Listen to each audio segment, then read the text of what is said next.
একটা ব্যবসার লাভের পেছনের আসল রহস্যটা কি? আজকের এই বিশ্লেষণে আমরা সেই বিষয়টায় সহজভাবে বোঝার চেষ্টা করব। দেখুন, লাভের যে মূল ফর্মুলা সেটা কিন্তু খুবই সহজ, কিন্তু এই ফর্মুলা পেছনের কৌশলগুলোই একটা সফল ব্যবসাকে অন্যদের থেকে আলাদা করে দেয়। আচ্ছা, আলোচনার শুরুতেই একটা খুব গুরুত্বপূর্ণ বিষয় পরিষ্কার করে নেওয়া যাক, আর সেটা হলো গ্রস প্রফিট মার্জিন। সহজ কথায় এটা হলো সেই লাভের শতাংশ যা একটা কোম্পানি প্রতিটা বিক্রির পর আয় করে, অন্যান্য খরচগুলো বাদ দিয়ে। আজকের আলোচনায় আমরা ঠিক কি বিষয় নিয়ে কথা বলবো তার একটা ঝলক দেখে নেওয়া যাক। আমরা লাভের সমীকরণটা ভাঙব, আয় আর ব্যয়ের দিকটা দেখব, আর তারপর দীর্ঘমেয়াদী সাফল্যের গোপন কৌশল নিয়ে কথা বলবো।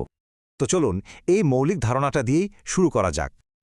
যে কোনো ব্যবসার লাভের মূল ভিত্তিটা কিন্তু এই একটা সহজ সমীকরণের ওপরেই দাঁড়িয়ে আছে। কিন্তু আসল ব্যাপারটা হলো এই সহজ ফর্মুলার পেছনেই লুকিয়ে আছে অনেক জটিল কৌশল আর গুরুত্বপূর্ণ সব সিদ্ধান্ত। তাহলে প্রথমে সমীকরণের রাজস্ব বা রেভিনিউ অংশটা একটু ভেঙে দেখা যাক। দ্য পার্সোনাল MBA এর একটা গবেষণা বলছে রেভিনিউ বাড়ানোর জন্য মৌলিকভাবে মাত্র 4টে উপায়ই আছে। আচ্ছা, এই 4টে পদ্ধতির মধ্যে দাম বাড়ানোটা প্রায় সবচেয়ে বেশি কার্যকর হয়, তবে এর সাথে একটা খুব জরুরি বিষয় জড়িয়ে আছে, আর সেটা হলো ভ্যালু বা মূল্য। ওয়ারেন বাফেটের কথাটা এখানে দারুণভাবে খেটে যায়। এখান থেকেই কিন্তু দুটো মূল কৌশলের জন্ম হয়।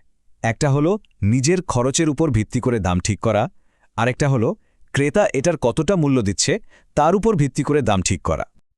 এই স্লাইডটা কিন্তু খুব পরিষ্কারভাবে দেখাচ্ছে যে স্ট্র্যাটেজিক প্রাইসিংয়ের ক্ষমতা কতটা।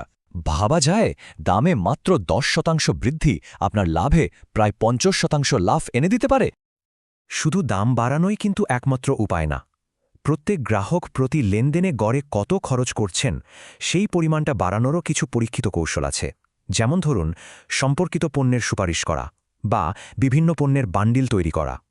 বেশ, এবার সমীকরণের অন্য দিকে নজর দেয়া যাক, মানে খরচ নিয়ন্ত্রণের দিকে। খরচ নিয়ন্ত্রণের একটা খুব শক্তিশালী উপায় হল একটা কোম্পানি তার সাপ্লায়ারদের পেমেন্ট করতে ঠিক কতদিন সময় নিচ্ছে সেটা ম্যানেজ করা, আর এটাকে মাপা হয় ডেজ পেয়েবল আউটস্ট্যান্ডিং বা ডিপিও দিয়ে।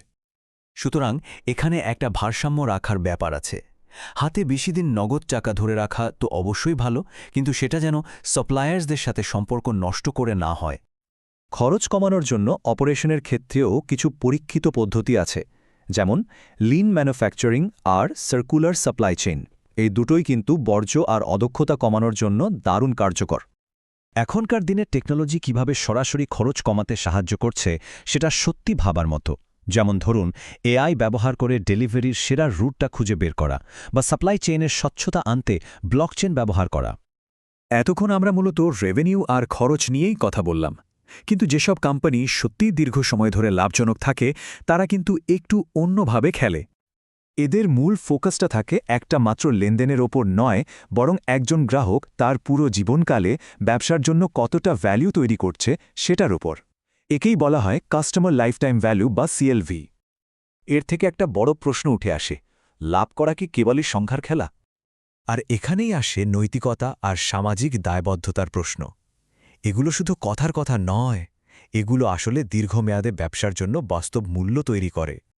শেষ পর্যন্ত টেকসই সাফল্য মানে কিন্তু কোনো একটা দিকে সর্বোচ্চ মনোযোগ দেওয়া নয়, বরং সবকিছুর মধ্যে একটা সঠিক ভারসাম্য খুঁজে বের করা। সফল ব্যবসার মূলমন্ত্রটাই হল এটা বোঝা যে রাজস্ব, খরচ আর দীর্ঘমেয়াদী ভ্যালু এই সবকিছুই একটা সিস্টেমের অংশ এবং একে অপরের সাথে জড়িত। তাহলে মূল কথাটা কি দাঁড়ালো? লাভকে একটা স্থির সংখ্যা হিসেবে না দেখে এটাকে বরং কতগুলো কৌশলগত সিদ্ধান্তের একটা সিরিজ হিসেবে দেখা উচিত।